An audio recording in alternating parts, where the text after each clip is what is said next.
On September 29, 2016, Eric Dos Santos, a veteran wingsuit pilot with nerves of steel, geared up for what was supposed to be just another day at the office. Except his office happened to be the sky over the stunning French Alps. In the opening moments of his adventure, everything looked totally chill. Eric, with his helmet cam ready, flashed a casual au revoir before takeoff, completely unaware that this flight was about to turn into an absolute nightmare. As he soared over the snow-capped peaks and craggy cliffs, the scenery was straight up breathtaking. Picture lush green forests, dramatic drops, and Eric's shadow racing below him like a tiny, fearless ghost. It was the perfect blend of thrill and serenity, man and nature vibing in perfect harmony. But just 51 seconds into this epic journey, things took a terrifying turn. Out of nowhere, Eric started losing altitude, and fast. In the blink of an eye, what should have been an exhilarating ride almost turned into his last. His camera captured every heart-stopping second as he skimmed treetops at a jaw-dropping 90 miles per hour. And then, bam.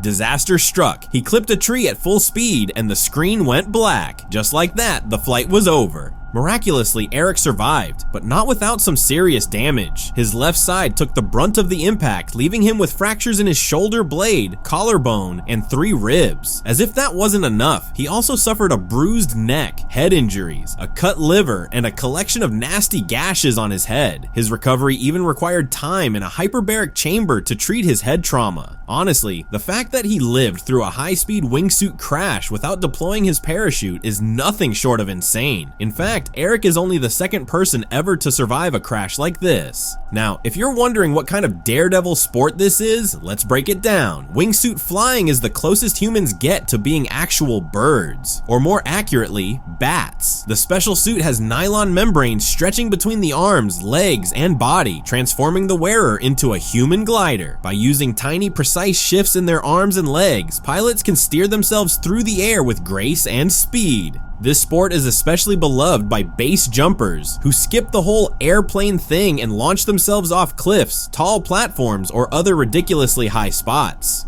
Once airborne, it's all about control. And trust me, it's not as easy as it looks. Even seasoned pros struggle with the delicate art of steering. One wrong move or miscalculation can lead to disaster, as Eric's story clearly shows. While Eric's survival is nothing short of miraculous, not every wingsuit flight ends so fortunately. His brush with death serves as a reminder of the extreme risks involved in chasing the dream of human flight.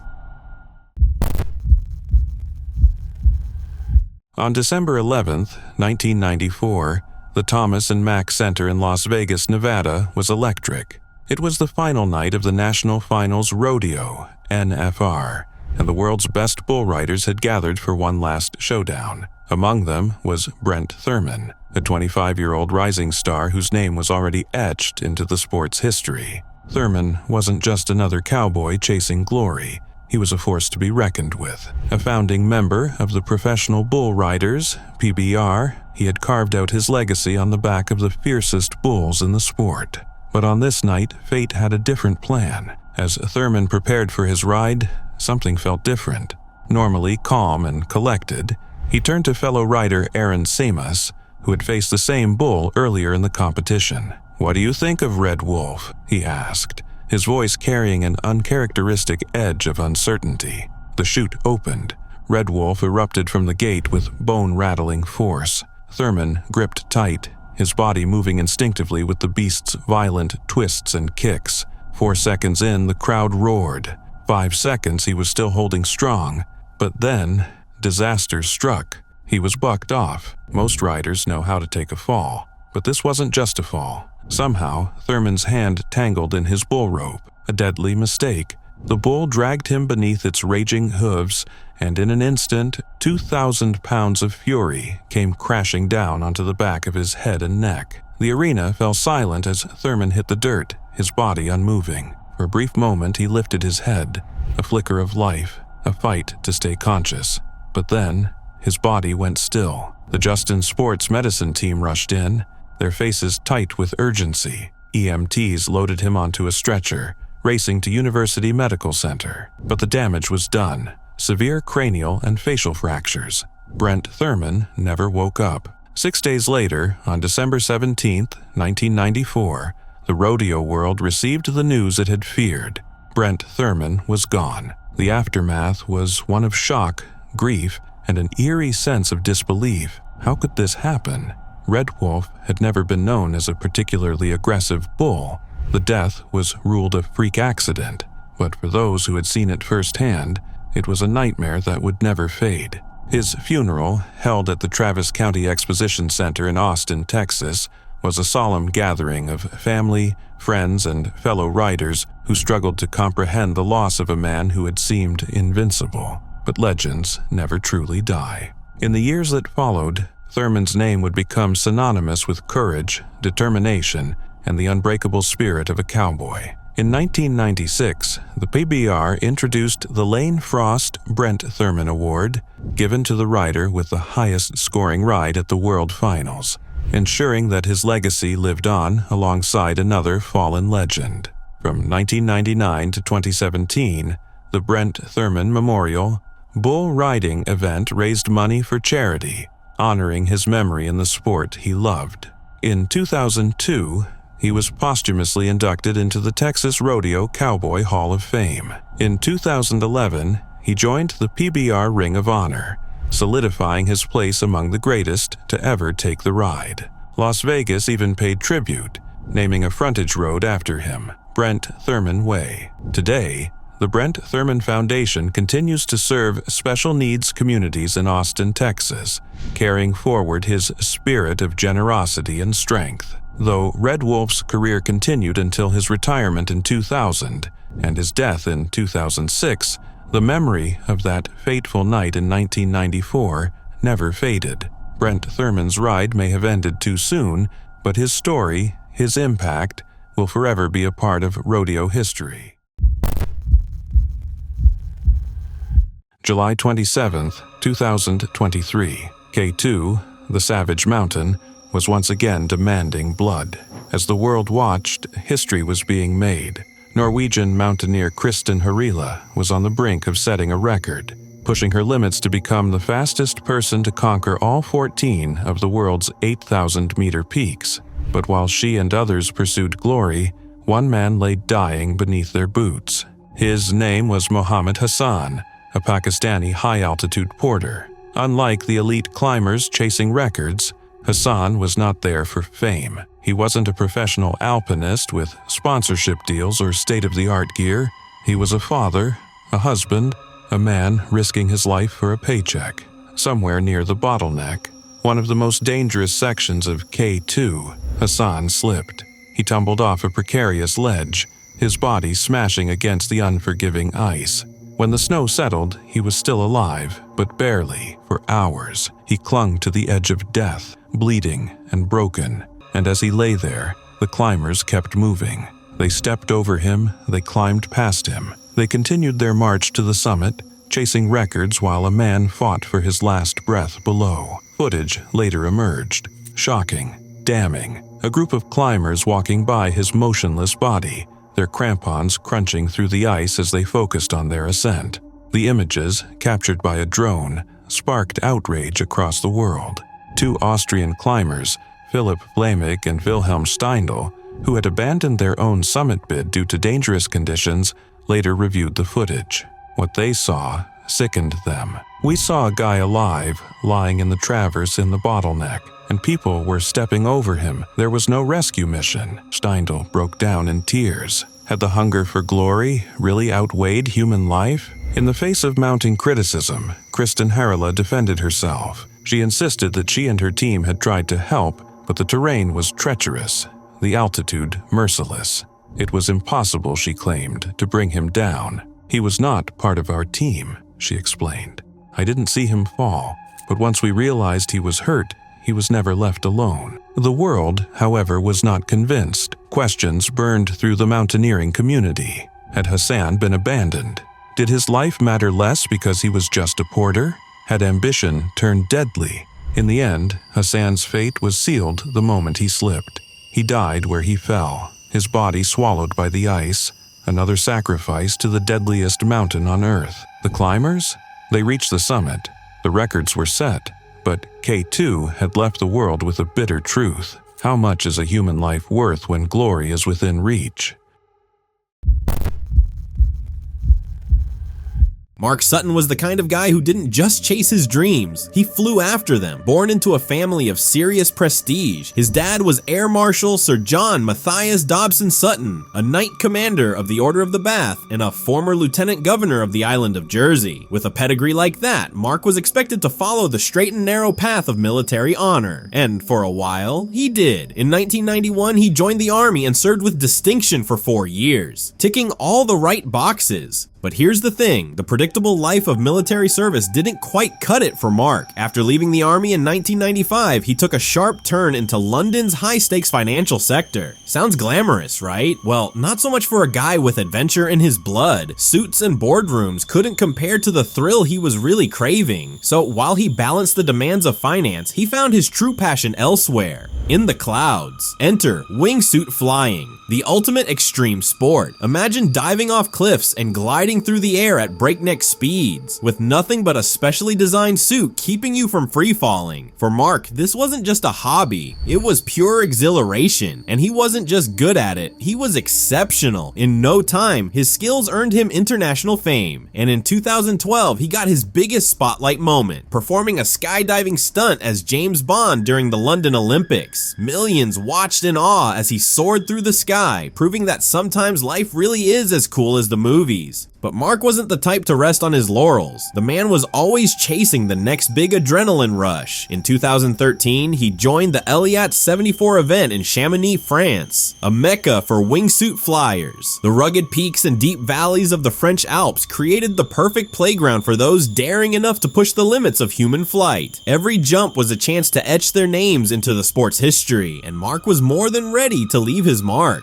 On August 14th, the second day of the event, Mark geared up for what was supposed to be a simple warm-up flight. Nothing too crazy, just a 1-minute dive from a helicopter hovering at 10,800 feet. He and fellow wingsuiter Tony Urigallo took their positions, the doors slid open, and that familiar rush of wind hit them. The kind of wind that whispers, "Get ready, this is gonna be epic." With a nod to Tony, Mark leapt into the crisp mountain air, and for those first few seconds, everything was perfect. He soared, the world below blending into a blur of green and gray. At speeds reaching 249 kilometers per hour, the mountains and valleys raced past him. Pure freedom. But in the blink of an eye, everything changed. A slight miscalculation, a small veer off course. And suddenly, Mark found himself on a collision path with a mountain ridge. At those speeds, there was no time for correction. One moment he was flying, the next the flight turned into tragedy. The impact was devastating. A rescue helicopter arrived swiftly, but it was too late. The crash had been so severe that DNA testing was required to confirm his identity. And just like that, the wingsuit community lost one of its brightest stars. News of Mark Sutton's death sent shockwaves through the extreme sports world. The remaining participants at the Eliat 74 event were heartbroken, but they knew the best way to honor him was to keep flying. They dedicated their jumps to his memory, soaring through the skies just as Mark would have wanted. Mark Sutton wasn't just a daredevil, he was a pioneer. He showed the world the breathtaking potential of human flight, and he did it with grace, professionalism, and an unyielding hunger for adventure. His legacy lives on in the sport he loved, in the memories of those who saw his incredible feats, and in the hearts of those who dream of reaching the same dizzying heights.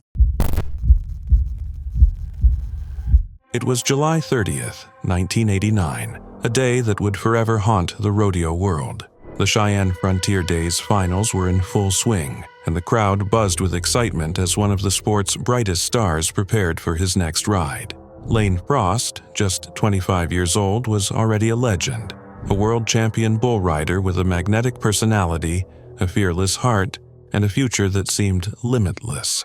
But no one knew they were about to witness his final ride. Born on October 12, 1963, in Lane, Oklahoma, Frost was raised in the heart of rodeo country. His father, Clyde, was a cowboy himself, and though Lane initially showed little interest in the sport, something changed along the way. The fire inside him ignited, and by the late 80s he had taken the rodeo world by storm. In 1987, he reached the pinnacle of his career, winning the World Championship. The following year, he faced off against the infamous Red Rock, a bucking bull that had never been ridden for the full 8 seconds, until Lane did the impossible. He was more than just a competitor. He was a hero to fans, a friend to fellow riders, and an icon in the making. But fate had other plans. That fateful July day in 1989, the skies over Wyoming were gray, the air thick with the scent of rain-soaked dirt. Lane's opponent, a fierce, unpredictable bull named Taking Care of Business. The gate flew open, and for 8 electrifying seconds Lane danced with danger, gripping the beast with the unshakable confidence that had made him a champion. The crowd erupted as he scored an impressive 85 points. But in rodeo, the ride isn't over when the whistle blows. As Lane dismounted, something went horribly wrong. He landed awkwardly in front of the bull. A heartbeat later, the beast struck.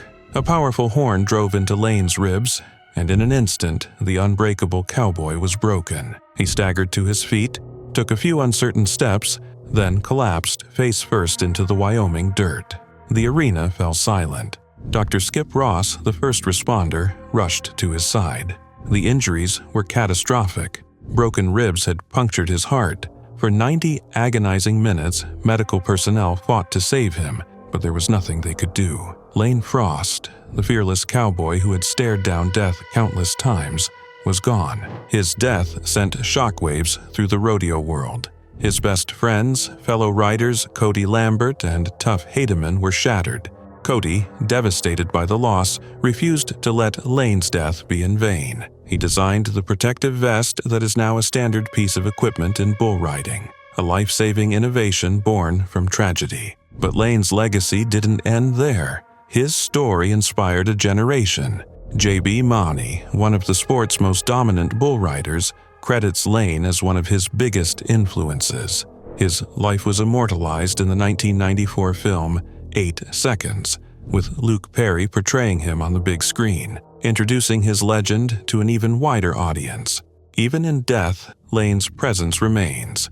His mother, Elsie Frost, turned her grief into purpose, distributing the Cowboy Bible in his memory, sharing faith and inspiration with young riders across the country. His nephew, Stetson Frost, built the Lane Frost brand, keeping his name alive in rodeo culture. And the safety measures that exist today, the vests, the helmets, the heightened awareness of just how deadly this sport can be, are all because of Lane's final ride. For those who were there that day, for those who heard the gasp of the crowd and watched a legend fall, the memory of Lane Frost will never fade. His story is one of triumph and tragedy, of a man who lived fearlessly and rode until the very end. And in the heart of every bull rider who steps into the arena, Lane rides on. February 5th, 2021. K2, the Savage Mountain, had already taken countless lives, but this time, it was different. This time, 3 of the world's most experienced climbers had set out to do the impossible, conquer K2 in the dead of winter without supplemental oxygen. It was a challenge so dangerous, so unforgiving, that many believed it was suicide. Yet Ali Sadpara, John Snorri, and Juan Pablo Moore refused to back down. They had spent their lives pushing the limits, staring death in the face and coming out victorious. But K2 does not care about records. It does not care about experience. As they made their way up the mountain, the temperature plunged to minus 60 degrees Celsius. The wind howled like a living beast, threatening to rip them from the mountainside with every step. The air was razor thin, every breath a battle, but they pushed forward, determined to etch their names into history. Then, at the bottleneck, K2's deadliest passage, where towering ice seracs loomed like frozen guillotines above them, everything changed. Sajid Sadpara, Ali's son, had been climbing alongside them, but as they neared the death zone, altitude sickness hit him hard. His father urged him to use oxygen from an emergency kit, but when the equipment failed, Sajid had no choice but to turn back. It was the last time he would ever see them alive. Sajid waited at Camp 3, watching the minutes turn into hours, the hours into an endless night. He expected to see their silhouettes emerging from the storm at any moment, but they never came. By morning, panic turned to horror. Something had gone terribly wrong. His father, his hero, was missing. A desperate search was launched. Helicopters flew to 7,000 meters, scanning the unforgiving slopes for any sign of life. The mountain was silent. There was no movement, no signal, nothing. As hours turned into days, hope faded. In the death zone, where oxygen is too thin to sustain life, survival was impossible. The world mourned. 3 of the most fearless climbers had vanished, swallowed by the mountain. But Sajid refused to let K2 keep his father's story unfinished. For months, he searched, he climbed, he dug, he begged the mountain to return them. Then, in July, as the snow began to thaw, K2 revealed its cruel secret. The bodies of Ali Said Para, John Snorri, and Juan Pablo Moore were found hanging lifelessly by their safety ropes near the bottleneck. They had come so close, so close. There was no way to bring them down, no way to give them the burial they deserved. Instead, they were laid to rest in the ice, forever a part of the mountain they had fought so hard to conquer. Ali Said Para's legacy would not end there. His name would be spoken with reverence by climbers across the world. His son would continue his journey, carrying forward his father's spirit. But K2 had won again, because in the end, no one conquers Savage Mountain. It only allows you to leave, if it chooses.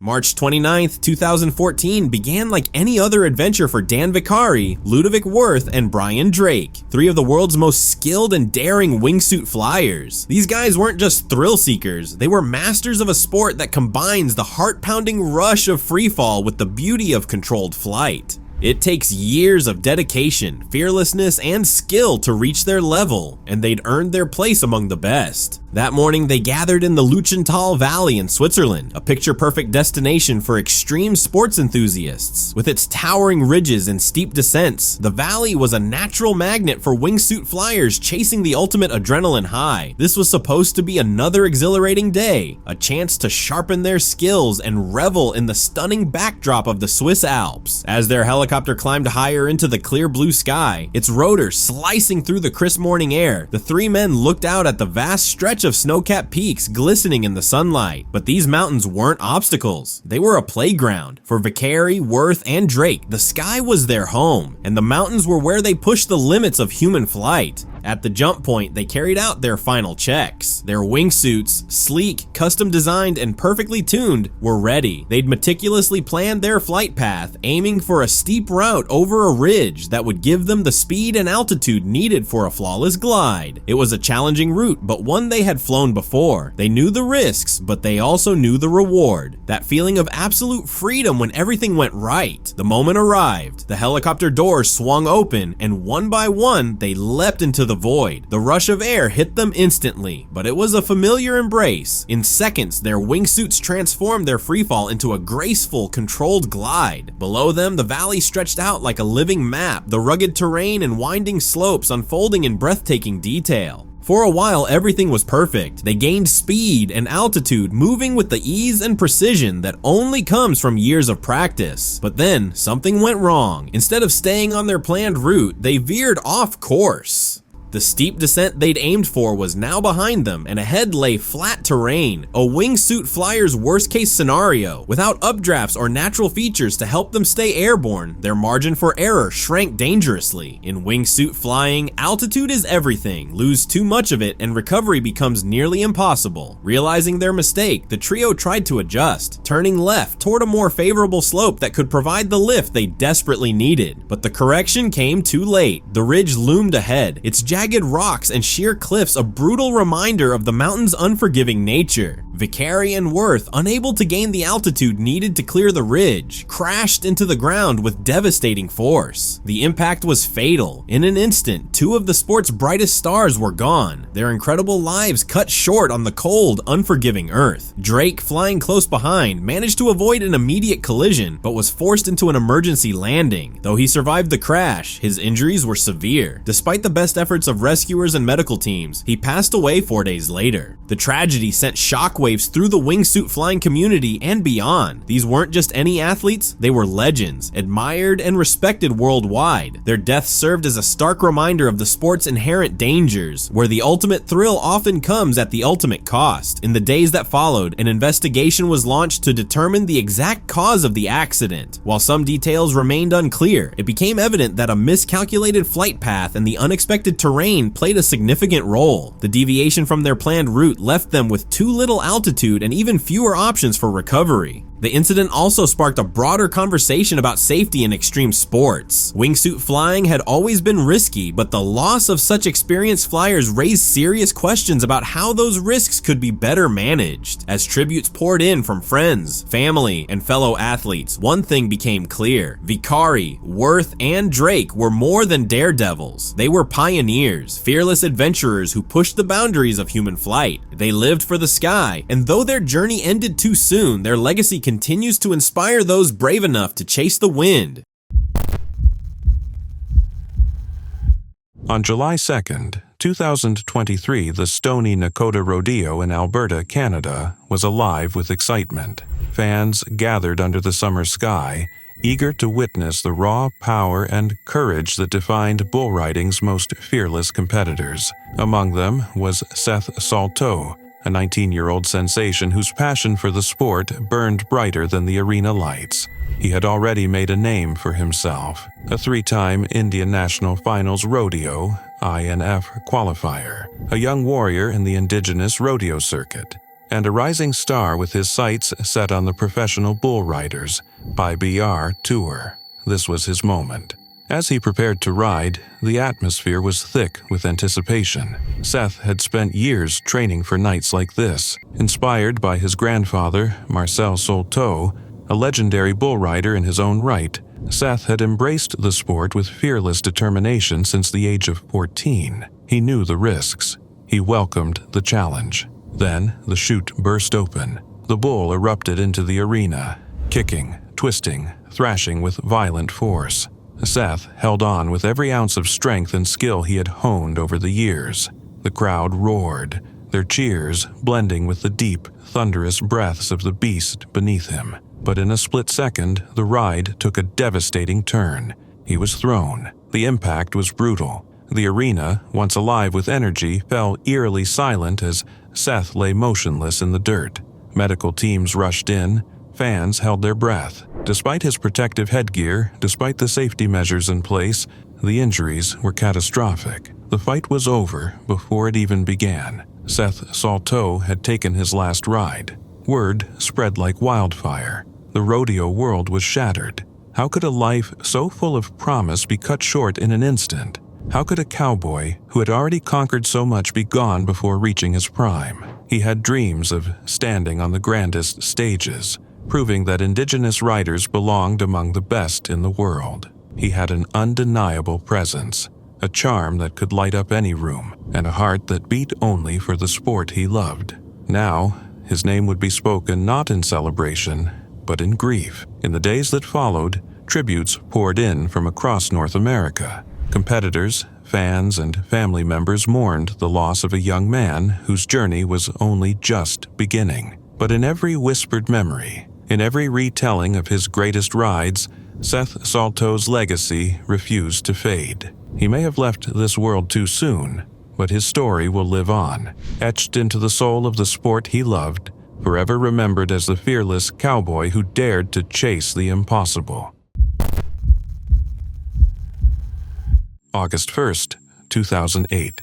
A day that would go down in history as one of the darkest moments on K2, the savage mountain that has claimed more lives than almost any other peak on Earth. It started as a day of triumph, a day where dreams were within reach.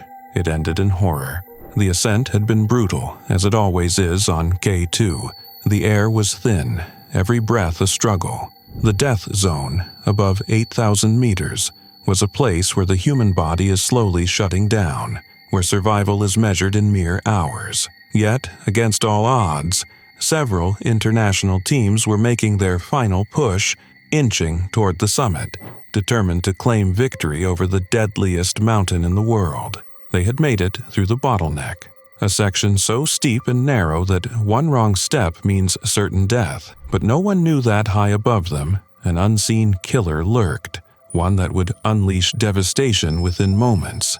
At 4:30 p.m., just as climbers were beginning their descent, it happened. A massive serac, an overhanging column of ice, towering like a frozen giant above the mountain, collapsed. Without warning, a cascade of ice and rock thundered down the bottleneck, obliterating everything in its path. In seconds, the fixed ropes, their only lifeline back down, were gone. The climbers were now stranded at over 8,200 meters, trapped in the death zone with no clear way down. Panic set in. The sun was setting. The temperature was dropping. The storm clouds were moving in. There was no time to waste. Some climbers made the desperate decision to descend without ropes, gambling their lives on sheer instinct. Some fell to their deaths within moments. Others, disoriented and exhausted, collapsed in the snow, their bodies freezing in place. One by one, the mountain began to claim them. Some climbers tried to help their fallen teammates, but there was only so much they could do when death was tightening its grip on them too. Italian climber Marco Confortola and Dutch mountaineer Wilco van Rooyen fought their way downward, determined to escape K2's grasp. Van Rooyen became lost for over 36 hours in the death zone, suffering severe frostbite, hallucinating as the thin air and extreme cold began eating away at his mind. Serbian climber Dren Mandis had been among the first to perish. His death triggered a chain reaction of catastrophe, as climbers attempting to assist him were caught in the collapse.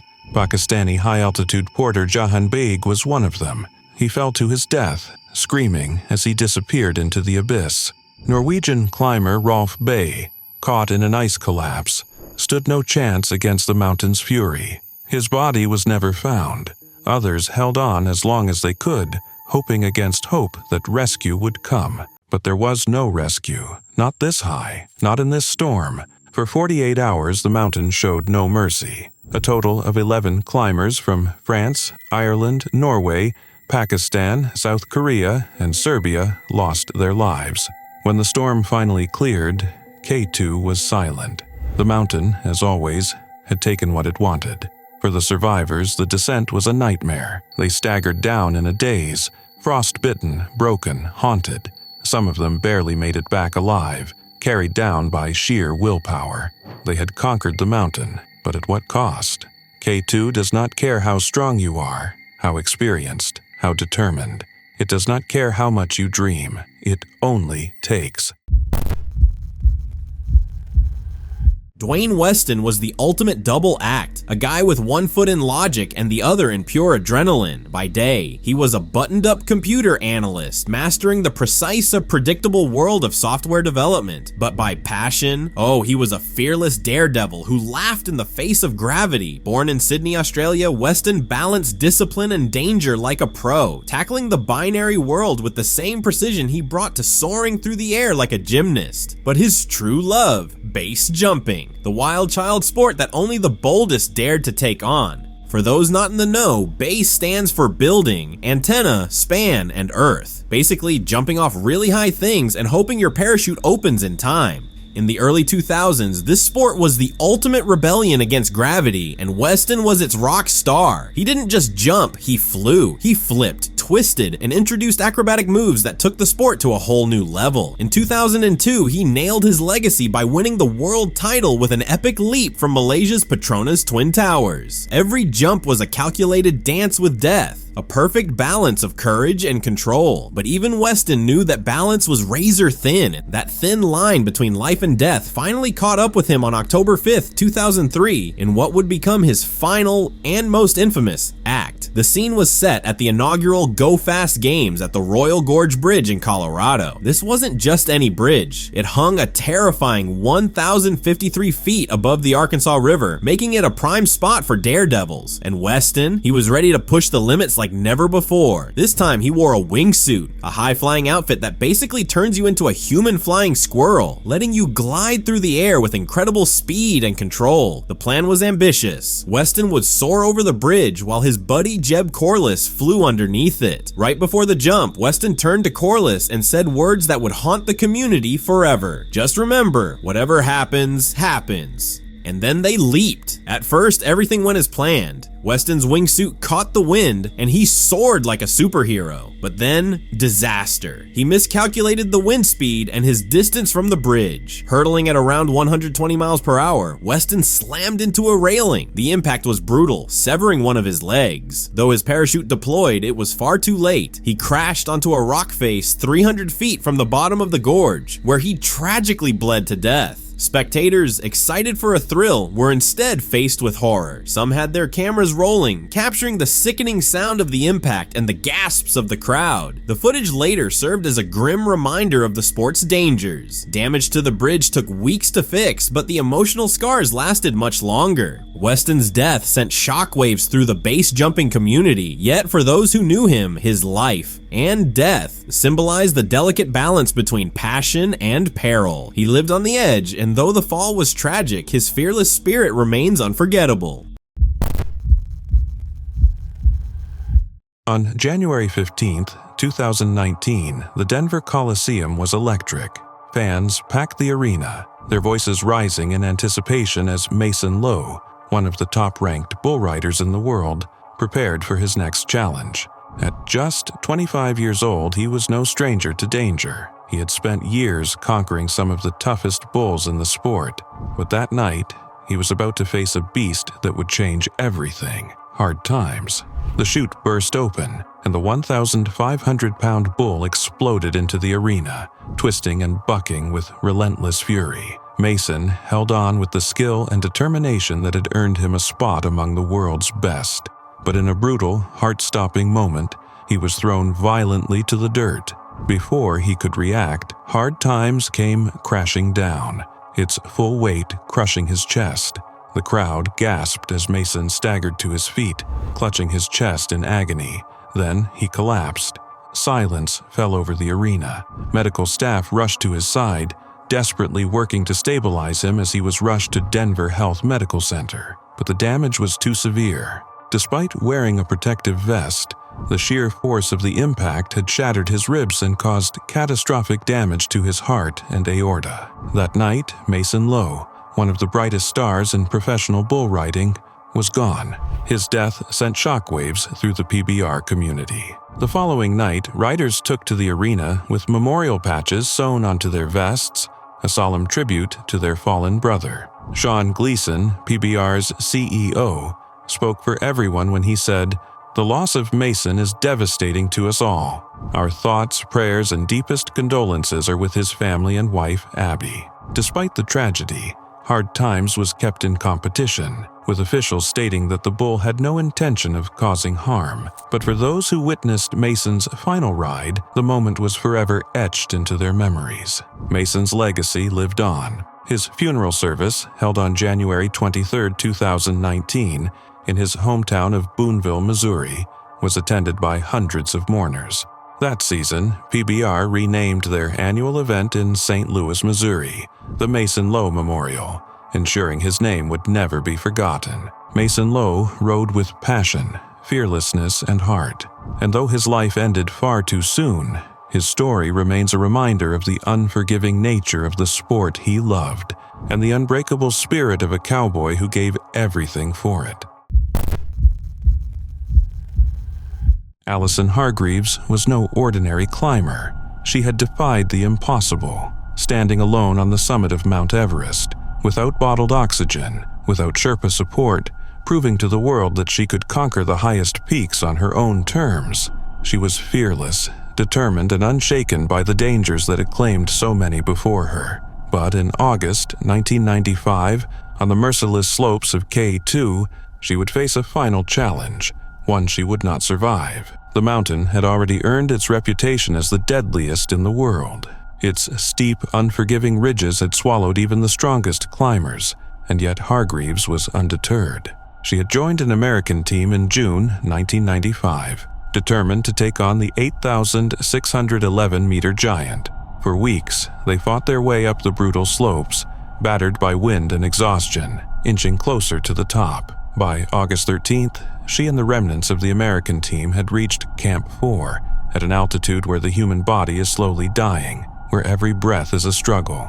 They weren't alone. A Canadian-New Zealand team had also made it to Camp 4, and as they prepared for their final push, they encountered another group, a Spanish team of elite mountaineers. The summit was within reach. Just 12 more hours of climbing, just a little more suffering, and then victory. But the mountain had other plans. Peter Hillary, son of Everest legend Sir Edmund Hillary, stood at Camp 4 and looked up at the sky. Something wasn't right. The weather, which had been eerily calm for the past 4 days, was beginning to shift. The winds whispered a warning, clouds creeping in from the horizon like shadows stalking their prey. Hillary knew what was coming. He had seen this before, on other peaks, in other disasters. The mountain was setting a trap, and yet no one else seemed willing to listen. Hillary turned back, retreating down the mountain, but Allison Hargreaves and 6 others pushed on. The summit was glorious. At 6:45 p.m., Hargreaves and Spanish climber Javier Olivar reached the top, standing on the edge of the world, looking down at the endless, frozen expanse beneath them. One by one, the others followed. American Rob Slater, Spaniards Javier Escartin and Lorenzo Ortiz, and New Zealander Bruce Grant. 6 climbers stood victorious. 6 climbers felt the rush of standing atop one of the world's greatest giants. They didn't know that their time was already up. As they turned to descend, the storm struck. It came like a hammer, crashing into the mountain with the force of 1,000 avalanches. The wind roared, screaming through the ridges, lifting loose ice and snow like daggers in the air. Temperatures plummeted in an instant, freezing flesh to metal, turning breath into ice. The world disappeared into a raging white hell. Visibility was gone, the path home erased in an instant. They were trapped, exhausted, freezing, dying. Far below them, Canadian climber Jeff Lakes had made the decision to turn back before the summit, a choice that had spared him for a while. He somehow staggered down to one of the lower camps, barely alive, his body wrecked by frostbite and exposure. But it was too late. The cold had already claimed him. He would never make it home. Higher up, the storm raged through the night, and the 6 climbers simply vanished. The next morning, as the sun rose over the Karakoram, the mountain was silent. No radio calls, no movement, no signs of life. It wasn't until later that the first chilling clues emerged. 2 Spanish climbers, Pepe Garces and Lorenzo Ortas, had managed to survive the storm by hunkering down at Camp 4. As they descended, weak from frostbite and exhaustion, they stumbled upon something half buried in the snow, a blood-stained anorak, a climbing boot, a harness. It didn't take them long to realize who they belonged to. Allison Hargreaves was gone. From their vantage point near Camp 3, they saw a lone body, motionless in the distance, half hidden in the ice. They didn't dare approach. The risk was too great, the mountain still too dangerous. But deep down, they knew the wind had taken her. Later, as the news spread, Captain Fawad Khan, a Pakistani army officer who had been working with the expedition, revealed a grim truth. He had pleaded with her, warning her not to go beyond base camp, telling her the weather was turning. "If you climb now, it will be suicidal," he had said. She had gone anyway. For Allison Hargreaves, there was never another choice. The mountains called to her, and she had always answered. She had risked everything to stand on the highest peaks, to prove she could do what others feared. And yet, in the end, K2 had the final word. It did not matter how strong she was. It did not matter how skilled or determined. The mountain does not care. The mountain only takes. The morning air at Tianmen Mountain National Forest Park in Hunan Province, China, buzzed with excitement. Mist wrapped around the towering peaks, blurring the line between earth and sky, setting a mystical stage for the World Wingsuit Championships. Among the fearless competitors was Viktor Kovacs, a legend in wingsuit flying. A 3-time Hungarian national champion with over 700 jumps to his name, Kovacs was admired as a pioneer, a master of blending grace and precision in the art of human flight. August 7th, 2016 started like any other competition day. Chenmen Mountain, with its dramatic cliffs and deep gorges, was a breathtaking yet dangerous playground, the perfect venue for those daring enough to defy gravity. Kovacs had come to China with one goal: to dominate the skies with the agility and control of an eagle. He had prepared meticulously, every jump and maneuver rehearsed down to the last detail. As the mist slowly lifted, revealing the mountain's rugged beauty, the towering cliffs stood tall and challenging, daring competitors to take the leap. Kovacs suited up and made his way to the designated jump point, a dizzying 700-meter high cliff. The clouds still clung to the ground below, making it impossible to see what lay beneath. But for Kovacs, this was just another day at the office. Height, speed, and adrenaline were his natural habitat. The trial flight was meant to be a simple test run, a way to familiarize himself with the terrain before the competition began. As he stood at the edge of the cliff, the world stretched out beneath him, every muscle tensed in anticipation. Then, without hesitation, he jumped, and for a few glorious moments, he was one with the sky. The rush of air, the blur of the earth below, and the sheer exhilaration of flight consumed him. He moved with the fluidity of a bird, defying gravity and embracing freedom. As Kovacs neared the crucial moment to deploy his parachute, something went horribly wrong. The chute failed to open. The exact cause of the malfunction remains a mystery, but the reality was undeniable. He was plummeting toward the earth at terminal velocity, with no way to slow his fall. Spectators watched in horror as the scene unfolded. What had started as a beautiful display of human defiance against nature's limits turned into a tragic reminder of those very limits. Kovacs fought to control his descent, his body twisting in a desperate attempt to correct his trajectory, but without his parachute, there was nothing more he could do. The ground rushed toward him with terrifying speed, and the cliffs closed in around him. The impact was catastrophic. The sound of the collision echoed through the park, a grim announcement of the tragedy. Rescuers quickly mobilized, but the steep, unforgiving terrain made recovery incredibly difficult. Over 200 firefighters and police officers worked tirelessly, knowing their mission was now one of recovery, not rescue. When they finally found Kovacs, the devastation was heartbreaking. His wingsuit lay torn and bloodied, and the force of the impact had been shattering. The wingsuit flying community was shaken to its core. The loss of Kovacs wasn't just the death of a competitor, it was the loss of a brother, a pioneer, and an inspiration. The Red Bull World Wingsuit League honored his memory with moments of silence, giving everyone time to reflect on the fragility of life and the sacrifices made in the pursuit of passion. On March the 24th, 2000, the lights shone down on the arena in Albuquerque, New Mexico. The air was thick with excitement as the professional bull riders' Bud Light Cup Series continued, showcasing the toughest men against the meanest bulls. Among them was Glenn Keelley, a 30-year-old Canadian cowboy from Alberta, a rider at the peak of his career. He wasn't just good, he was one of the best, ranked 9th in the world by points and 6th by earnings. He was chasing greatness, one ride at a time. That night, he was set to face a beast unlike any other, Promised Land, a monstrous bull that had been named the 1999 PBR Bull of the Year. This animal wasn't just strong, it was unpredictable, violent, and nearly impossible to conquer. Weighing nearly as much as a small car, Promised Land had no mercy for any rider daring enough to take him on. But Glenn was undeterred. He had spent over a decade mastering the art of bull riding, and tonight he was determined to climb even higher in the rankings. The arena was electric as Glenn settled onto the bull's back, gripping the rope tightly. The seconds stretched before the chute flew open, and then all hell broke loose. Promised Land exploded out of the gate like a missile, twisting, bucking, throwing his full power into dislodging the rider on his back. Glenn held on with every ounce of strength he had, battling for control, fighting for those crucial 8 seconds. But the bull was relentless. A sudden, brutal twist sent Glenn airborne, slamming him into the dirt. The crowd gasped, but Glenn had been thrown before. He knew how to take a fall. He tried to move, but in the blink of an eye, Promised Land's massive hind legs came crashing down onto his chest.